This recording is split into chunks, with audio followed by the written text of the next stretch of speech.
Hello viewers, আসসালামু আলাইকুম। আজকে আমরা আলোচনা করব খুবই একটি ইম্পর্টেন্ট একটি বিষয় নিয়ে। সেটা হচ্ছে আপনার slow moving inventory. Slow moving inventory শব্দটা অনেকেই পরিচিত। আপনারা যারা চাকরি করে, গার্মেন্টসে যারা জব করে বা টেক্সটাইলে জব করে বা ইনভেন্টরি যারা পেস করেছেন, তারা হয়তো বা এই বিষয়টি গেস করতে পারছেন যে জানেন না। Slow moving inventory that's mean আপনি পুরাতন জব বা পুরাতন পণ্য নিয়ে কাজ করেন। অর্থাৎ আপনি 2021 সালে যে পণ্যটা আপনি উৎপাদন করেছেন সেটা যদি স্টোরেজ হয়ে যায় 2022 সালে, তাহলে সেটাকে স্লো মুভিং ইনভেন্টরি বলা হয়।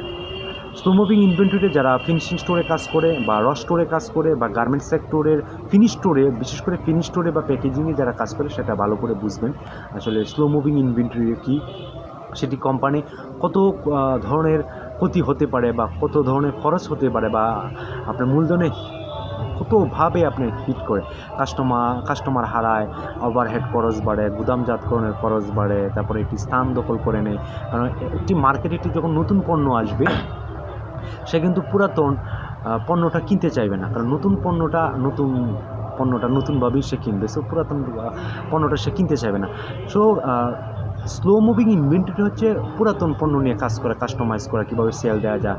সেটা সাধারণত হয়ে থাকে 6 মাস বা 1 বছর। যদি কোনো প্রোডাক্ট যদি গুদামজাতকরণ হয়ে থাকে বা স্টোরেজ হয়ে থাকে, সেক্ষেত্রে এটাকে স্লো মুভিং ইনভেন্টরি ধরা হয়।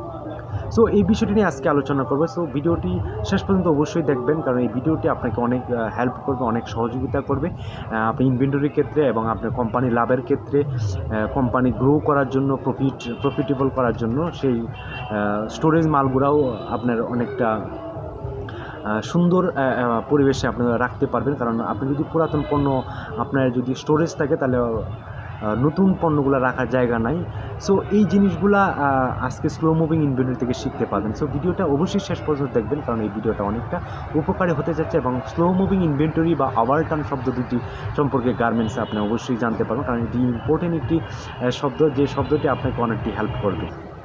আপনি বছরে আমরা যে প্রোডাকশানটা করি, সেই প্রোডাকশানটা যদি আপনি কোনো সেল না হয়, সেই প্রোডাকশানটা যদি আপনি থেকে যায়, ব্যালেন্স স্টোরেজ হয়, সেক্ষেত্রে আপনার কোম্পানি অনেকটা লস হবে। কারণ এক হইল আপনার গুদাম খরচ আপনার আছে বা ওভারহেড খরচ আছে। আপনি যে উৎপাদন করেছেন, সেটা যে 2021 সালে একটি প্রোডাক্ট উৎপাদন করেছেন, সেটি 2022 সালে আপনি বিক্রি করতে পারছেন না, সেটি স্টোরেজ করছেন, গুদামজাত করছেন।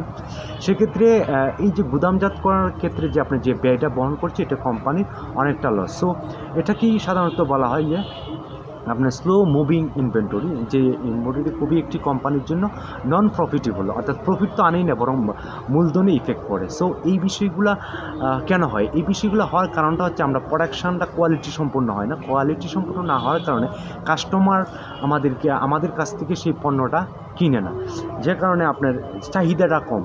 সো সেই জন্য আপনাকে কিন্তু স্লো মুভিং ইনভেন্টরি বিষয়টা খুবই ইম্পর্টেন্ট। কারণ একটি কোম্পানি টিকে থাকার জন্য বা একটা ছোটো ব্যবসা টিকে থাকার জন্য স্লো মুভিং ইনভেন্টরিটা আপনার খুবই কেয়ারফুলভাবে বিবেচনা করতে হবে। সেটা বিবেচনা করার জন্য বা সেটাকে ফাইন্ড আউট করার জন্য আপনার কোম্পানি অবশ্যই কোয়ালিটির উপর আপনি জোর দিতে হবে। আপনি একটা প্রোডাক্ট যদি কোয়ালিটিপূর্ণ না হয়, তাহলে আপনার কাস্টমার কিন্তু চাহিদাটা কমে যায় এবং সেটা স্টোরেজ হয়ে যায়। স্টোরেজ হয়ে গেলে আপনার কোম্পানি খরচ বেড়ে গেল, গুদামজাতকরণের খরচ, তারপরে আপনার বিদ্যুতিক খরচ, তারপরে এখানে মনিটরিং করার খরচ, তারপর আপনার একটা জায়গা দখল করে নিয়েছে, সেটাও কিন্তু অনেকটা কম পড়ে। কারণ আপনার নতুন প্রোডাক্ট কিন্তু আপনি ঢুকাতে না পারেন না আপনি স্টোরেজে। সো এই স্টোরেজে এই বিষয়গুলো খুবই কেয়ারফুল করবেন আপনারা। অবশ্যই সেটা এক্সেলের মাধ্যমে ফাইন্ড আউট করবেন যে 2021 সালে আমি কী কী প্রোডাক্ট উৎপাদন করেছি এবং 2022 সালে আমি সেটি কমপ্লিটলি সেটা আমি অবশ্যই বিক্রি করব। কারণ 6 মাসের উপর বা 90 দিনের উপর যদি একটা প্রোডাক্ট স্টোরেজ থাকে, তাহলে মনে করবেন যে আপনার সেই স্টোরেজটা স্লো মুভিং ইনভেন্টরির আওতায় পড়ে গেছে, কারণ এটা আপনার অনেক সময় ব্যয় করেছে।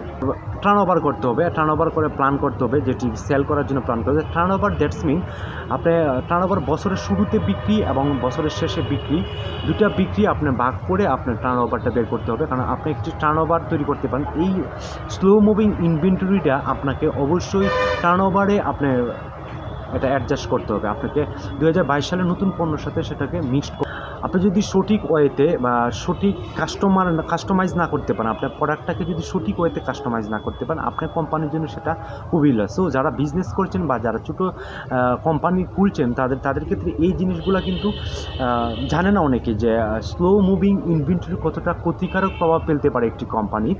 সেটি কিন্তু আপনারা যারা নতুন বিজনেস করছেন বা যারা নতুন কোম্পানি খুলছেন তারা কিন্তু এই বিষয়গুলো জানে না। সো এই বিষয়গুলো জানতে গেলে অবশ্যই আপনার অ্যানালাইসিস করতে হবে এবং ভালো একজন দক্ষ একজন স্কিল ডেভেলপমেন্ট একজন অফিসার আপনাকে নিয়োগ দিতে হবে, যে পুরাতন পণ্যগুলোর উপর জোর দিবে, সেগুলোকে কীভাবে কালেকশন করবে, সেগুলোকে কীভাবে কাস্টমাইজ করবে, সেটি কীভাবে ডিসকাউন্টের মাধ্যমে সেটি বিক্রি কীভাবে করবে। যারা বিজনেস বা মার্কেটিং তারা এই জিনিসগুলো বুঝবে, যে টার্ন ওভার কী, তারপর স্লো মুভিং ইনভেন্টরি আসলে এটি কী, এটি কোম্পানি কতটুকু ক্ষতিকারক। সো আপনি একটি কোম্পানিকে যদি আপনি প্রফিটেবল করতে চান, তাহলে আপনার বছরের শুরুতে এবং বছরের শেষে আপনার টার্ন ওভার প্ল্যান করে আপনাকে অবশ্যই সেগুলো সেলের আওতায় নিয়ে আসতে হবে। আর আপনি যদি স্টোরেজ হয়ে যায়, আপনার যদি 80% বা 20% যদি স্টোরেজ হয়ে যায়, তাহলে আপনার কোম্পানির জন্য অনেকটা ক্ষতিকারক। আপনি বুঝতে পারেন আপনার পণ্য ছোটো, কিন্তু সে কিন্তু নতুন পণ্যের জায়গা দখল করে নিয়েছে এবং কাস্টমারের চাহিদাটা সে হ্রাস করেছে। আপনি এই পণ্যটা 1 বছর আগে বিক্রি হয়েছে, কিন্তু 1 বছর পরে কিন্তু মানুষ এই চাহিদা অনুযায়ী এই পণ্যের উপর চাহিদাটা নতুন পণ্য আপনি সে পেল।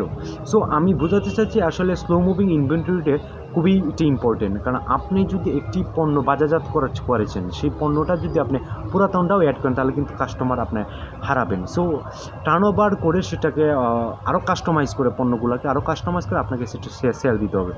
সো আশা করি বুঝতে পেরেছেন, যারা ইনভেন্টরি ফেস করেছেন বা স্টোরেজে যারা স্টোরে যারা কাজ করেন বা চাকরি করেন বা গার্মেন্টস স্টোরে যারা জব করেন, ফিনিশিং স্টোরে যারা জব করেন, তাদের জন্য আজকের ভিডিওটি খুবই ইম্পর্টেন্ট। সো এটা মাথায় রাখতে হবে। আপনারা বুঝতে পারছেন আশা করি, যে আসলে স্লো মুভিং ইনভেন্টরিটা কী এবং টার্ন ওভারটা